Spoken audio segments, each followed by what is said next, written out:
Okay, let's begin. Let's review. The lowest level of leadership, the first level, it's where we all start, but we don't want to stay, is the position level. Number 2 is the permission level. At this level, people give us more energy because we connect and relate to them. On level number 1, people follow us because they have to. On level number 2, people follow us because they want to. Let's go to level number 3. The third level of leadership is the production level. The key word on the production level is results. At this level, people follow us because what we have done for the organization. Now, this is an amazing level to get to. I've often said that this is where a leader develops credibility. What I mean by that is, until you are successful yourself, until you produce yourself, you have no reason for people to follow you. In other words, remember the second question that followers ask leaders, can you help me? It's impossible to help others if you haven't been successful yourself. You cannot give what you do not have. So it's at level number 3 that the leader begins to gain credibility. He or she at this level have proven themselves to be a producer. That's why we call it the production level. They bring results. The company is better because of them. And the moment that you become successful yourself, the moment that you are able to produce greatly yourself, now you have the credibility to lead others. Your credibility doesn't come out of title or position. Your credibility comes in the fact that you've been successful. People want to follow someone who's been successful.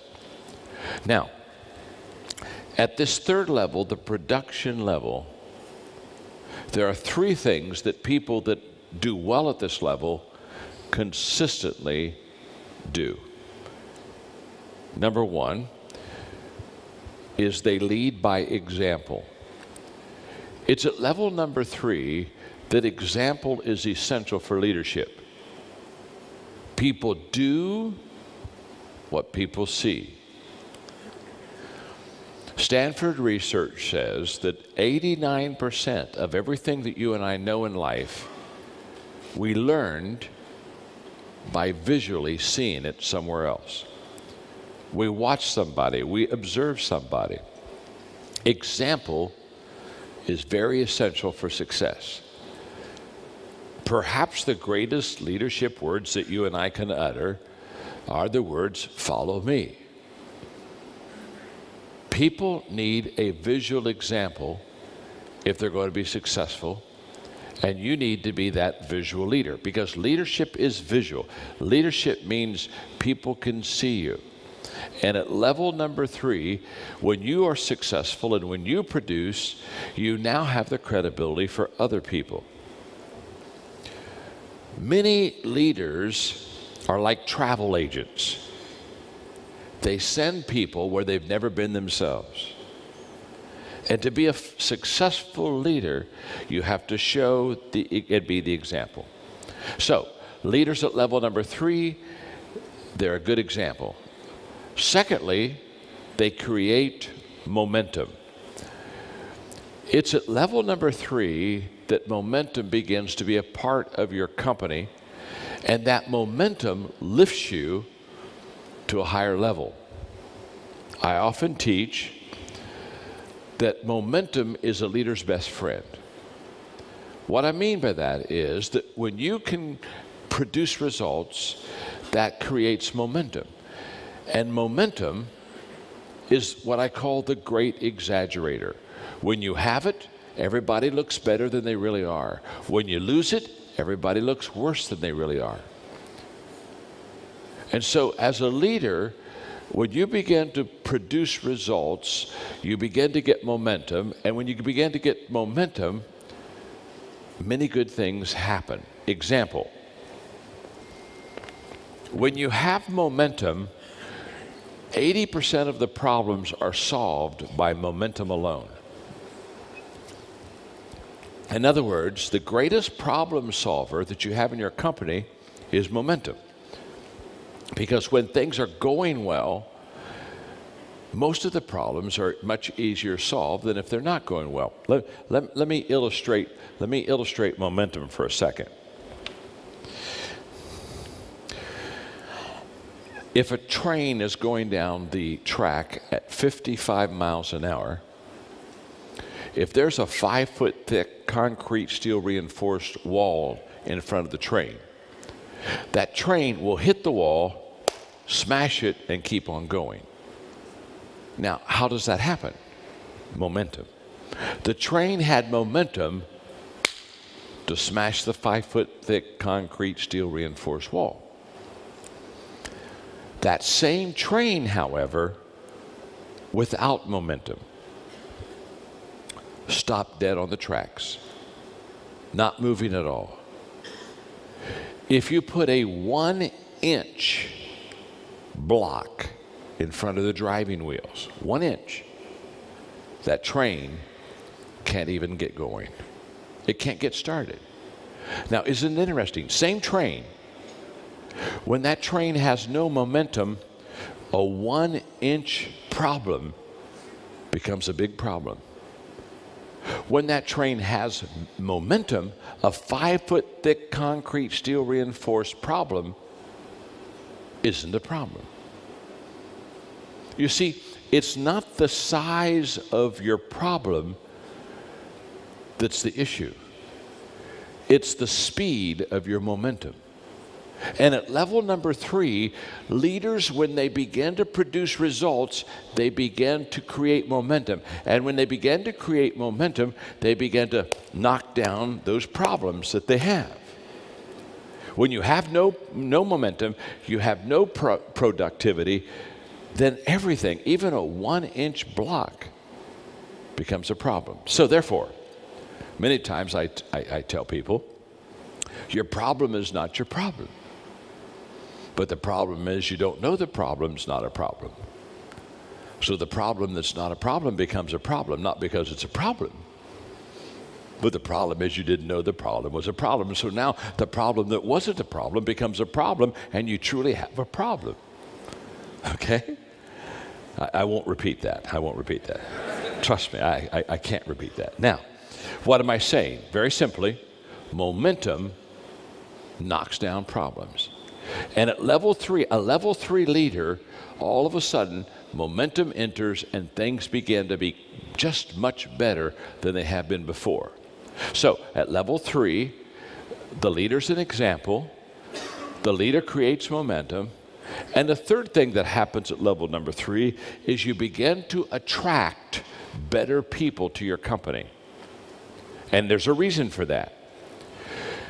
You attract better people to your company because you're a better leader.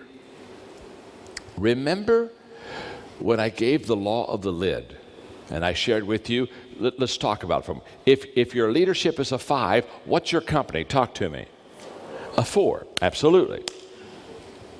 And it's not going to be a 6 or a 7 or 8 because you have the lid. Now, I also told you that you could grow as a leader. You could develop yourself. You could improve. You could learn. Okay, so you could go from a 5 to a 6 to a 7. Here's where I want you to catch. If I'm a level 5 leader, who do I attract to me? 4s, 3s, 2s, and 1s. But if I go up and I'm a level 7 leader, now I attract 6s. You see, the higher I go as a leader, the better people that I attract around me. If you do not have the 21 irrefutable laws of leadership, I encourage you greatly to get it. Because one of the laws is the law of magnetism. And the law of magnetism says we attract who we are, not who we want. That's a huge law. So the better leader I am, the better people I attract. That is all part of level 3 production. Let's go to level 4.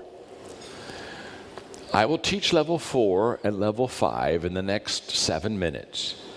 And then I'll take 35 minutes and we'll do some Q&A before we close at 8:30. But let me teach you level 4, which is the people development level. And at this level, we're now developing people. The key word is reproduction. And at level number 4, people follow us because what we have done for them. What we have done for them as part of the organization. In other words, when you start developing people, you make the people better. And when you make the people better, they're grateful because they look and they say, since I followed your leadership, I myself, I become a better person, I become a better leader. Now, my goal in teaching leadership is always to help people get to level 4. I'll teach level 5 briefly, but level 4 is always my goal. Because if you can develop people, beautiful things begin to happen to you. At level number 3, when you produce, that brings addition to your company. At level number 4, when you develop leaders, you go from addition to multiplication. Because once you start developing leaders, you're no longer adding, you're beginning to multiply. To develop leaders and to be a good level 4 leader, there are 3 things you need to do well. Number 1 is recruitment. Level 4 leaders recruit well. The reason they recruit well is because they understand that to develop good people, you have to recruit good people. I have a wonderful friend of mine who is a very successful coach in the States. And he said, John, I've coached good players and I've coached bad players. And I'm a better coach with good players. Well, of course he is. We're all a better coach with good players. So you're recruiting. And here's how recruitment works. In your company, just like my company, people come in and people go out. It's like a revolving door. People are coming in, people are going out, people are coming in, people are going out, people are coming in, people are going out. So the question is not, are people coming in and going out? Of course. The question is, who is coming in? And who is going out? If 7s and 8s are coming in and 2s and 3s are going out, oh, happy day. If 2s and 3s are coming in and 7 and 8s are going out, you're in trouble. So the question is not, am I gaining people, losing people, or people coming in, people going out? The question is, who's coming in and who's going out? And the key is recruiting well. And the key to recruiting well is to have a clear picture of what you're looking for. People come to me all the time and they'll say, John, I want to hire some potentially good leaders for my company. What should I do? I said, it's very simple. Do you know what a good leader looks like? Do you have a picture of a leader? So what you need to do is you need to get a picture of what a good leader looks like. When people pick me up at the airport, many times they've never seen me, they don't know me. And there are 2 kinds of people that pick me up at the airport. The first kind of person that picks me up at the airport, they have a sign with my name on it, and they just stick the sign up real high, and it says Maxwell, and they expect me to come off the plane, look up, see the sign, shake their hand, and say, you found me.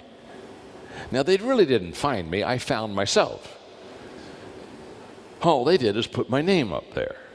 They didn't know what it looked like. In fact, they're probably over there talking to their friend. But they got my name up, and then they're just talking away, and they wait for me to find me. And when I find me, they say, I found him. That's not the way to recruit people. There's another kind of person that comes and picks me up at the airport, and they have one of my books, okay? And at the back of my books is a picture of me, okay? Hopefully, it's one of my newer books, okay? And so they're looking at my picture, and people are coming through and they're going,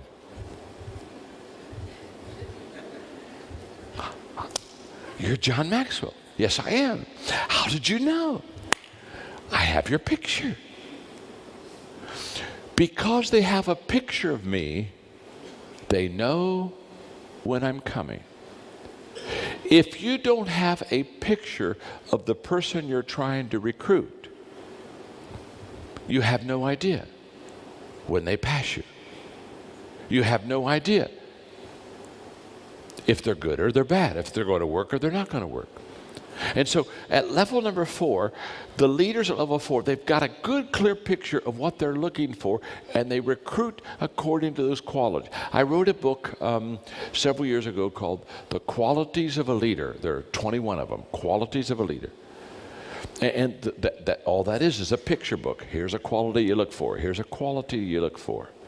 So they recruit well. Number 2, the second thing they do is they position people well. Again, at level number 4, they are really committed to putting people in the right place. They're really committed to make sure that they have put the people with their strengths in the right place. Number 3, the third thing they do at level 4 really well is they equip well. They train their people. They equip their people. Now, for 40 years, I've been training and equipping people. In fact, during the break, I was up front and taking pictures, and people were just chatting with me for a moment. And I had many of you say you want to know more about the John Maxwell team, where I train coaches and prepare them. And if you just go to johnmaxwell.com, you can find out all you need to know about that. But I know how to train people. I know how to equip them. I've done it for so long. And my companies have trained millions and millions of people. What I want to give you is a 5-step process to equipping people that will really be helpful to you. This will really work. And here's what's wonderful. This 5-step process that I have of equipping people is very simple. You can do it. I can do it. Every person in this room can go through and do successfully these 5 steps. So let me give them to you, okay? Step number 1, I do it. Before I train anyone, anything, I have to be able to do it myself. One of the problems in training is people are training people to do what they don't do themselves. There is no integrity, there's no credibility in that. So step 1, I do it. Step 2, I do it and you are with me. Now you watch me. And maybe for the next couple weeks, couple months, I don't know how long it's going to take, but for a period of time, you're going to go with me and you're going to observe and watch me as I do the thing I'm training you to do. Step 1, I do it. Step 2, I do it, you're with me. Step 3, you do it. You do it, and I'm with you. After a period of time, I watch, and you've watched me long enough, I say, okay, the ball is in your hands. I'm going to watch you, and I coach you, and I tweak you, and I make sure that you keep improving and getting better. Step 4 is you do it. There comes a time that you don't need me anymore. You can do it. You've learned from me, you've watched me, you've asked questions, I've worked with you, I've coached you. Now you can do it on your own. Most equipping stops with step 4. I do it, you're with me. You do it, I'm with you. You do it. Most times, equipping and training stops right there. Big mistake. If you really want to reproduce leaders, and if you really want to multiply yourself, you've got to go to step 5. And step 5 is you do it, and someone is with you. In other words, you have never trained a person until that person has trained someone else. That's how you reproduce leaders. That's how you multiply. That's how you go from addition to multiplication. I do it, you're with me. You do it, I'm with you. You do it, and you do it with someone else. Level 4 leaders do that very, very well. Now, there's a 5th level of leadership, and I want to share that with you. And the reason why is I want to close this teaching out so we can do about 30 minutes of me trying my best to add value to you by asking questions, or by answering questions. Level 5 is the pinnacle level. And on level 5, the key word is respect. And people follow because of who you are and what you represent. They follow you because who you are and what you represent. And this is the top of leadership. This is the pinnacle of leadership. This is as high as you can go, and this is as good as it gets. So, with the visual up here, let me take a couple of minutes and do some teaching. Very important teaching. I've talked about 5 levels. We all start at level 1 with the position. Then, if we're good with relationships and we connect, we can get to level 2, we can get to level 3, we could maybe get to level 4. Now, here's what I want you to see about these 5 levels. When you go from 1 to level number 2, you don't leave level number 1. You just build your leadership on level 1. So if you're a level 2 leader, you still have a position, but with the position, you connect with the people. If you're a level 3 leader, you still produce, but while producing, you relate to the people, connect with them, and you still have the title. If you're at level 4, you're developing people, but you're standing on levels 3, 2, and 1. So the higher you go in leadership, the deeper the foundation, the more solid your leadership is, and the more long-term success that you're going to have. So you never leave one level to go to the next one. You just build on the previous level. So you're now developing a foundation. Does that make sense? That's the first part I want to teach you about the 5 levels. The second thing I want to teach you about these 5 levels, because what's happening is when I said I'm going to teach the 5 levels of leadership, the whole time you've been asking yourself a question: what level am I on? What level am I on? Well, you're on different levels with different people. Let me explain. Let's say I am a positional leader over 10 people. The only level that everybody is on the same level with me is level 1. As soon as I start going up to level 2 as a leader, some of those 10 will go with me and some will not.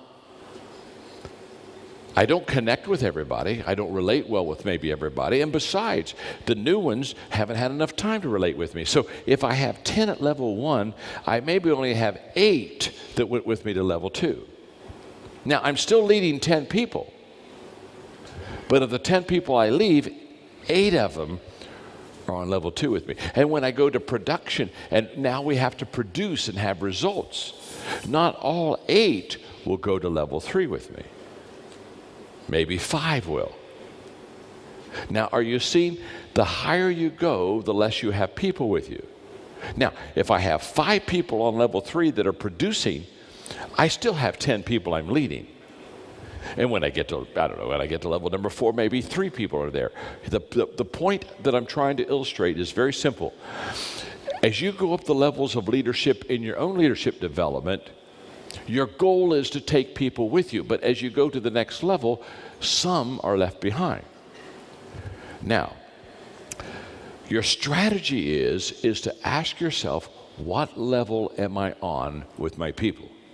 So if I was leading these 6 people on the front row, I would look at each one of them individually, and I would say, what level am I on with her? What level am I on with her? What level am I on with him? What level am I on with her? What level am I? And if I'm leading 6 people, I will promise you they're not all on the same level with me. So I have to find out and discover what level I'm on with them. And the reason for that is I lead them on their level. And the strategy for the next 12 months is to take every one of them just one level higher. I'm not trying to improve them 100%. I'm going to say, oh, if I'm on level 2, I say, I want to get you to level 3. If you're on level 3, I want to get you to level 4. If you're on level 1, I want to get you to level 2. And that becomes my leadership strategy. I lead people based upon where they are, and my strategy is determined by where I want them to be able to go. So here's just a little assignment for you that we won't do tonight, but is good for you.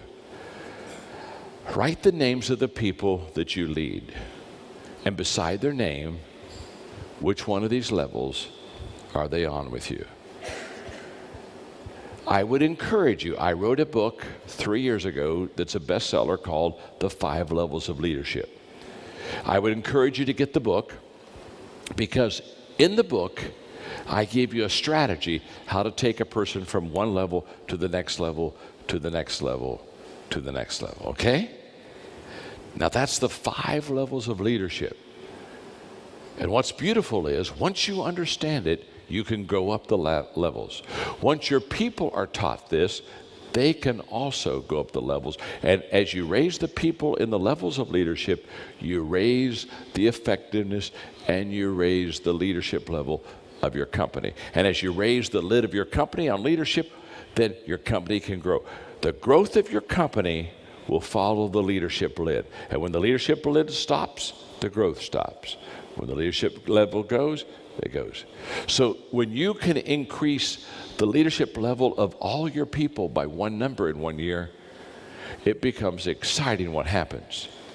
I have 4 companies. This last year, they all finished and had the greatest year ever. Why? Because we constantly develop leaders and we constantly teach and train people how to lead. And as they get better, the company gets better, okay? Now, that's the 5 levels of leadership. Did you learn something? Huh? Okay, good. That's it. Now, what I'm going to do is I'm going to ask my friend to come up with me, and we're going to do, he's going to ask some questions, correct? And I'm going to give some answers. So there may be a chair that they're bringing up. Are you going to come up here with me? Or be there? Okay, you'll be at the podium? Okay, please give him a hand, would you? Give him applause. Thank you. Okay. Thank you. First of all, it is an honor to be sharing the stage with the John Maxwell, one of the most inspirational speakers and motivators for millions of individuals striving to push forward in the leadership community. For today's Q&A, I have categorized a series of questions, some of which come from undergraduate students in our linguistics program at Kuwait University. We will commence with a few general questions and narrow our scope to more specific questions related to John's work on the 5 levels of leadership. So I'll start off with a warm-up question, a general question, and it goes like this. The 5 levels of leadership serves as a successful theoretical model. However, one often asks whether a theory has applied value. John, would you consider providing a concrete example of one small startup company transforming gradually under the guidance of your leadership model?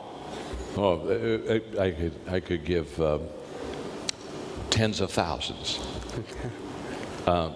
My coaching company, for example, we have about close to 6,000 coaches. We just started 3 years ago. Hundreds of those people, first thing we do is teach them the 5 levels of leadership. And we help them identify where they are. I mean, we have teaching for the corporate companies on this. We also have personal teaching on this. We find out what level they're on, and we help them begin to develop themselves as leaders. And so many of those people started with nothing. They were entrepreneurs, but they wanted to be a coach. They wanted to start a consulting firm. Hundreds of them today not only have consulting firms, but make very good financial living because they've learned the 5 levels, and they not only learned it themselves, but they teach it to their people. Large companies, Delta Airlines, Microsoft. I've taught the 5 levels to these companies, and Ed Bastian, who's the president and will be the CEO of Delta, said that without question that one of the key turnarounds in their company was the fact that they developed a leadership culture and they learned it off the 5 levels. Okay, thank you. The second question that we'd like to ask is, how can one push introverts with the loudest minds to take their first steps towards leadership? I think you're asking, how can an introvert become a better leader? Mm-hmm. Or how can we actually push introverts that have a lot to offer to take on the leadership role? Well, the word push bothers me. Okay. I would like to maybe use the word encourage or help leaders that are maybe naturally quiet. You see, I don't think, most of the time, I don't think leadership is a temperament. I think that leadership is a skill. And I know many quiet leaders that are very gifted and do very well. And so I don't. When I think of it in the United States of America, probably the greatest, I don't know, one of the 3 greatest leaders for sure would be Abraham Lincoln, and he was a very quiet person. And so you lead by example, and you lead by decisions, and you lead by influence more than you lead by temperament. Okay. Okay. Yes. That's okay. He's going to stand there. Thank you. How are you? Okay. All right. Will leadership skills be as important in the more technological future, where most jobs are done by machines, as they are today? Are you asking, can you lead with technology? No. Will leadership skills be as necessary in the near future as a result of technology taking over most jobs? No, leadership will never be outdated because everything rises and falls on it. So regardless of whether we have a lot of technology or not, somebody needs to influence and lead those people to do better, do more, be better, be more. That's always the role of leadership. I think the challenge is with technology is so many times people are spread out more geographically, where they're not all in the same room, under the same roof, with the same location. So I think there becomes a leadership challenge to still connect with those people, which you still can through technology, which we do, but you still have to influence them. You still have to lead them, and you still have to give them direction, show them the way, and help them to stretch and be better than they are presently. Excuse me. Leaders bring the best out of people. And in a technology age, even though they're scattered geographically, for example, I do leadership calls every month with 2,000 leaders in Japan. The last day of every month from 6 a.m. to 8, or from 6 to 8 a.m., 2 hours, I'm talking to 2,000 leaders in Shanghai and Beijing and other, and teaching them leadership. Well, technology even allows that to happen. And through simulcast, we teach literally millions of people through that technology. And yes, you can even be more effective, I think, because of it. Okay. A couple specific questions with respect to your leadership paradigm. Level 2 of leadership is gaining the likability status. Is that correct? Likability? The likability status, okay? Within Kuwaiti society, such relationships tend to corrupt the system. For example, employees leaving early or taking too many breaks. Likability in the Arab world is sometimes viewed as a sign of weakness. Leadership is therefore associated with fear as its driving force. Based on the points just mentioned, would you still argue that level 2 is a universal principle and can therefore overarch to other cultures? Yes. First of all,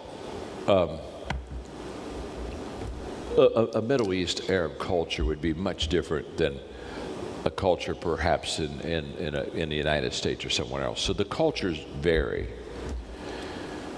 And if somebody said, well, can you lead from position? Of course you can lead from position. And in countries, which is many countries around the world, where position is taught as leadership, that's how they lead.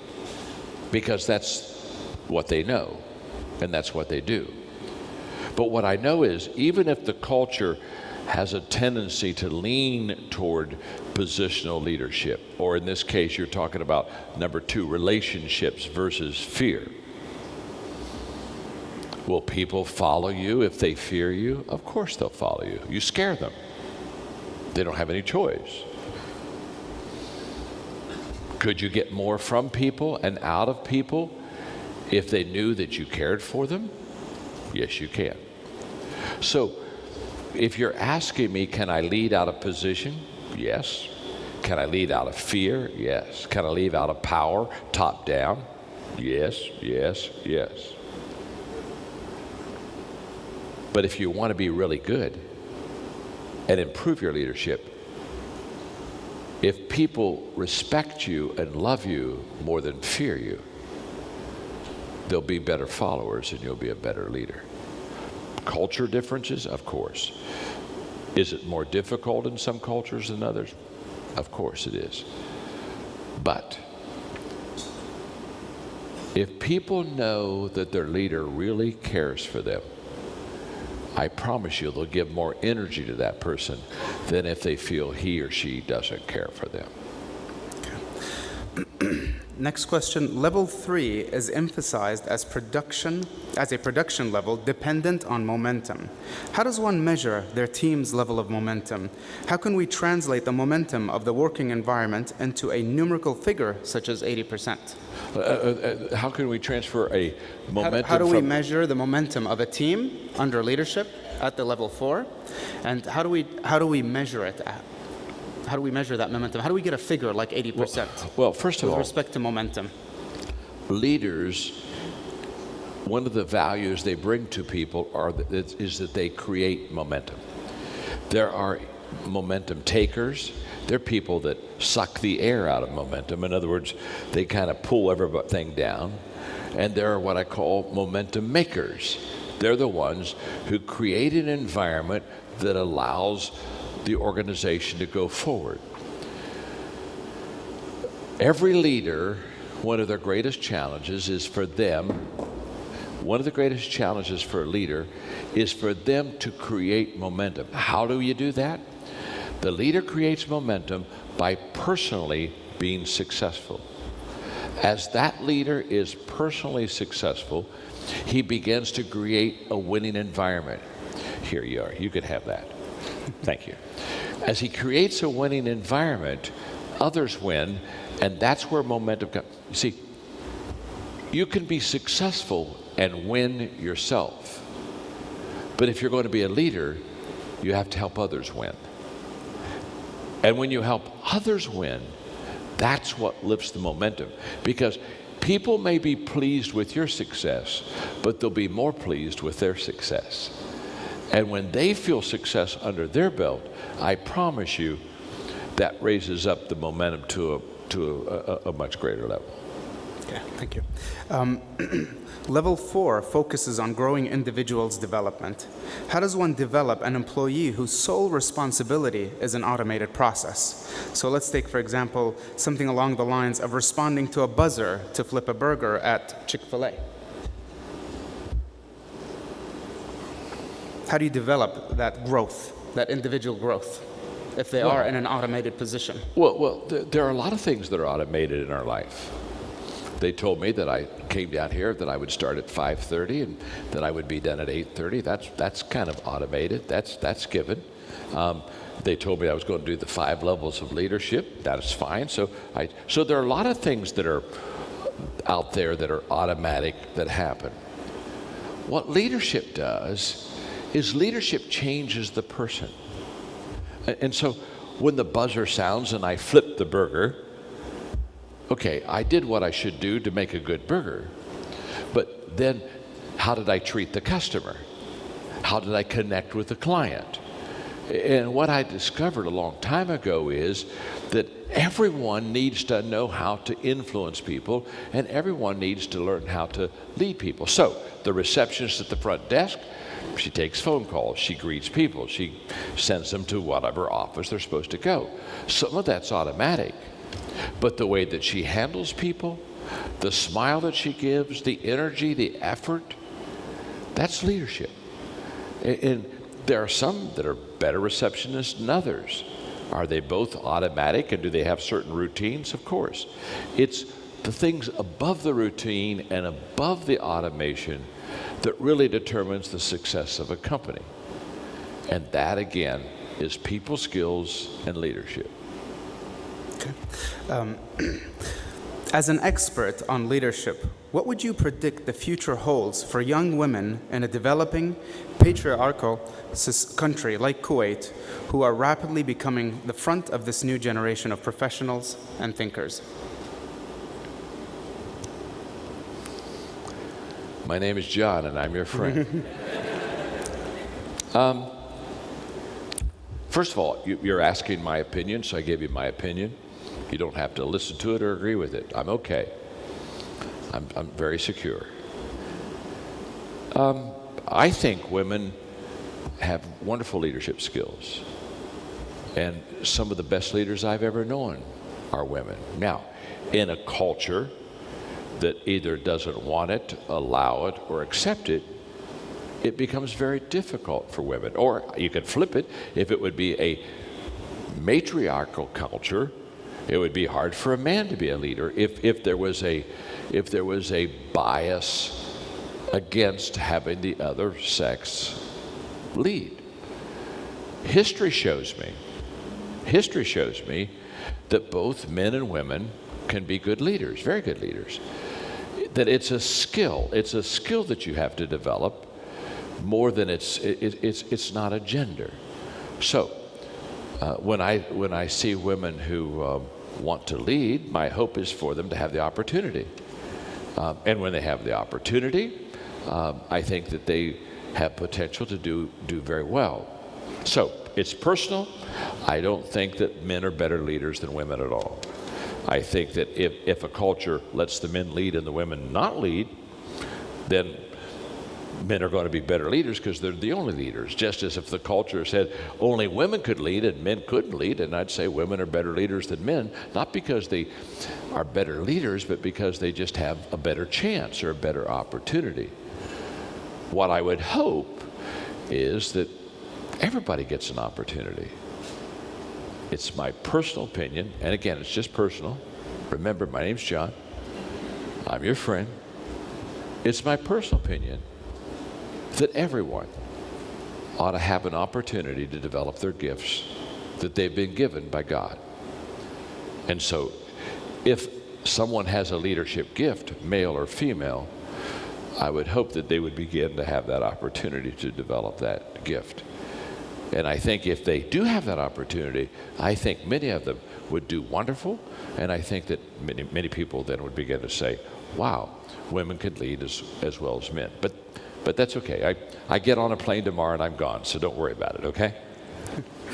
Okay, what are some of the biggest mistakes you can make as a leader? Some of the what? The biggest mistakes you can make as a leader.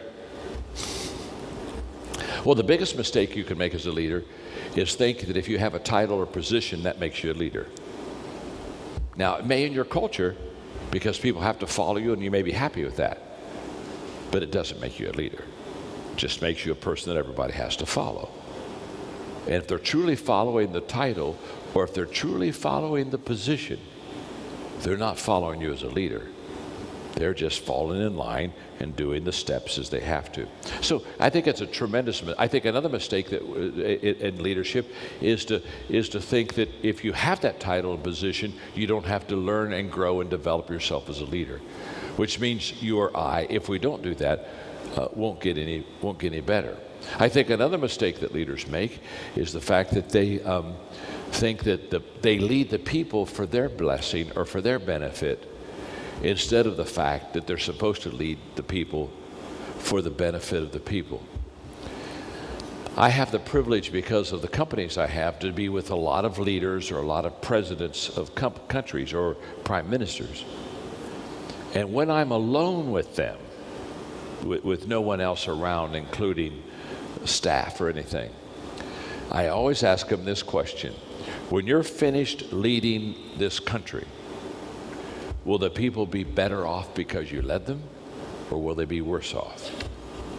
I think that's a very important question, because to be honest with you, as leaders, we are to help people improve their life. And the best way to help people improve their life is to truly value people. So the biggest mistake I think that is made by leaders is I think that leaders many times value their power or their authority more than they value the people that they lead. And when you don't value people, it's only a matter of time till you abuse people or manipulate people, or at least you're doing things that help you that don't help the people. And I think manipulation is always wrong for a leader. I think we move people, but we should move people for mutual advantage, not for personal advantage. And I think that's a big mistake a lot of leaders make. Okay, a final question, and this one will be more of a personal question. Okay. Okay. We all have a framework of thought based on the variable experiences we've been exposed to. The breadth of our scope is a product of such experiences, which in turn defines us. John, what defines you? What defines me as a person or a leader? As a result of your experiences. How do you define yourself as a result of the experiences you've had throughout your life?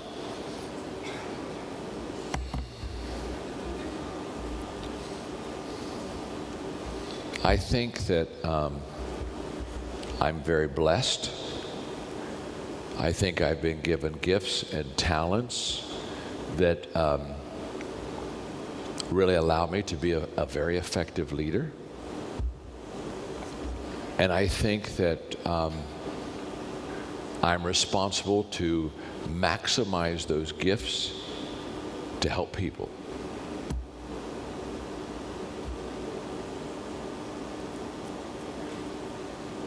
If I truly value people, and I truly take this responsibility of these opportunities and gifts that have been given to me, then it's my goal to reach as many leaders as possible and add value to them. And to be honest with you, that's why I'm glad I'm here, and because you have a beautiful country. This is only my second time being here, but you have a beautiful country. You're beautiful people. And I would rather speak to 500 leaders tonight than to speak to 50,000 followers. Because everything changes with leadership. And if you really want to influence a country, or you want to influence a company, or if you want to influence a culture, you've got to influence the top people. So I think what defines me is I believe that leaders can learn, and I believe that leaders can get better. And when they learn and when they get better, it's not only better for them, but it's better for the people that they lead. And you've been wonderful. You've just been a wonderful audience this evening, and I've enjoyed every moment with you. And it would be my hope that whether we see each other again or not, it would be my hope that a week from now, the things I shared with you tonight, some of those things, you really begin to apply to your life and you become a better leader. And it would be my hope that that would transfer down to the people that you lead. And to be honest with you, if I can look at my time here and say, I spoke to wonderful people, which I did, and I was able to teach leadership principles to leaders, which I have, and then I had the feeling and sense that you would take some of these principles and you would begin to apply them to your life, and you would get better, and your people would get better, then I can tell you the trip here was a success for me. Not because I taught here. It would be a success for me because you applied the principles in your life. Because what will change your life is not me nor what I said.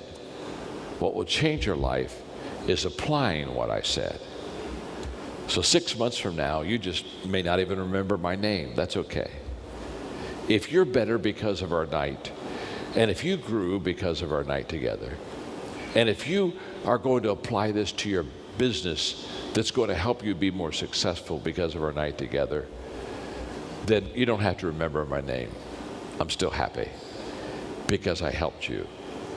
Because that's why I came to Kuwait. I came to add value to leaders who in turn will multiply value to others. And that's who I am, and that's why I came. Thank you very much. Thank you.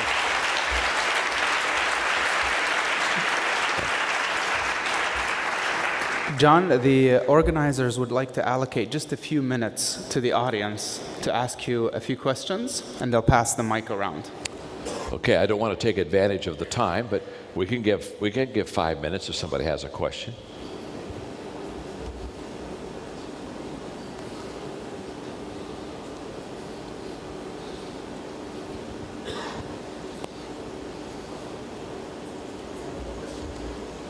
Well, he's coming with the microphone, okay? You're going to have to help me maybe understand, okay? Hi, my name is Sally. I just have a small question when it comes to recruitment. Can you hear me? Yeah, I can hear. I'm doing my best. Go ahead. Okay.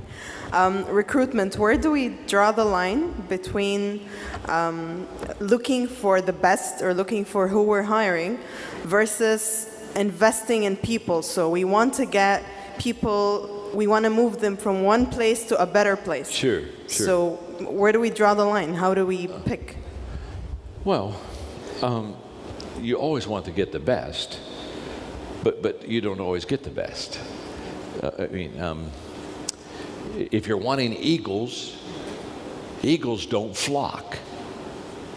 You see an eagle one at a time, And so what I always say is know what you're looking for and then get the closest to that picture that you possibly can, whatever that means. Then you develop them. So if I find you and you're a 6, you're already above average. It's easier to take you to a 7 or an 8 if you're a 6 than if you're a 3. Are you with me? So it's not either or. Look for the best, have a clear picture, and then when you recruit them, then you take them from where they are and you train them. But the better person that you recruit, the higher your odds of successfully developing them. That's a fact, okay? One more question? Are we done? I believe we have a question up front. I saw a hand over here. Yes. John, it's a pleasure listening to you. Why didn't you call them 5 P's of leadership? What, I'm sorry, what was that? P's. Why do I call them the 5 P's? P's, since all of them P's. No good reason. It just matches and it just works. But maybe they could have been the 5 E's if I'd have worked hard enough about it. So no good reason. It's just probably I had a day didn't have anything better to do, so I tried to figure out if I could get 5 P's out of them, okay? Okay, what do you do if you been in an organization and their culture, leadership culture, is only have to? Okay, I got part of it at the organization. I'm not catching all of it. Okay, what you do... I'm getting feedback, so help me. Yeah, so the leadership program is only, sorry, what is it? No, if you are in a position, in organization, where the only leadership level is only have to. So what you will do? Is,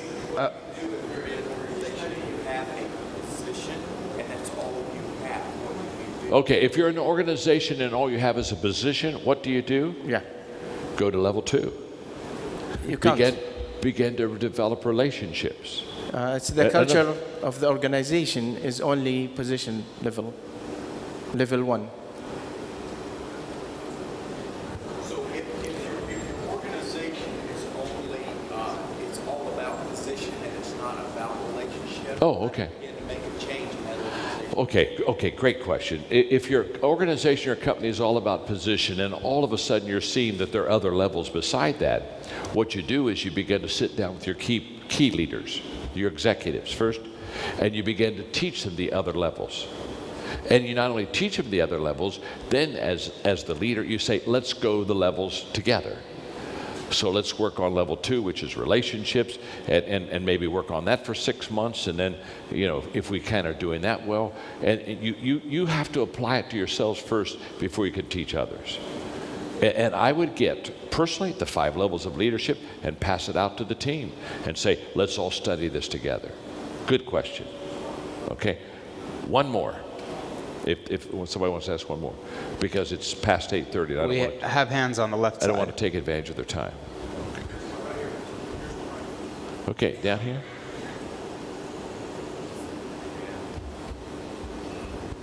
Hi, John. How are you? Fine. What would be one main advice you would give to small business owners with regards to leadership that could turn around their business or take their business to the next level? One advice. One piece of advice that you would give to an entrepreneur leader to help them turn around their business and grow their business? Okay, the one piece of advice I would give an entrepreneur, see, I know entrepreneurs and I speak to them all the time. And entrepreneurs thrive on the idea, the vision, and the challenge. It's part of their DNA. What I think the biggest mistake entrepreneurs make is that so many times they're so obsessed with becoming that and reaching that and doing that that they fail to take people with them. So they start their journey and maybe they take a handful, but they don't continually train and develop their people. They're activists, and because they're activists, they just kind of want to jump in and go. And what I would say to them is go a little slower and build a team. Remember this, it's not the size of your dream that will determine your success. It's the size of your team that will determine your success.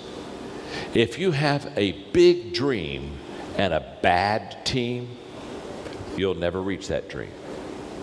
If you have an average dream but an above average team, you'll go past your dream.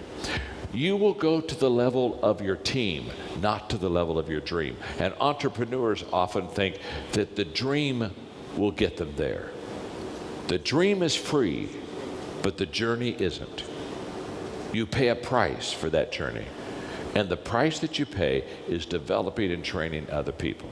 Good question. Thank you very much. Hope you enjoyed it. Thank you. Thanks a lot. Thank you. Thank you very much. Yeah, thank you.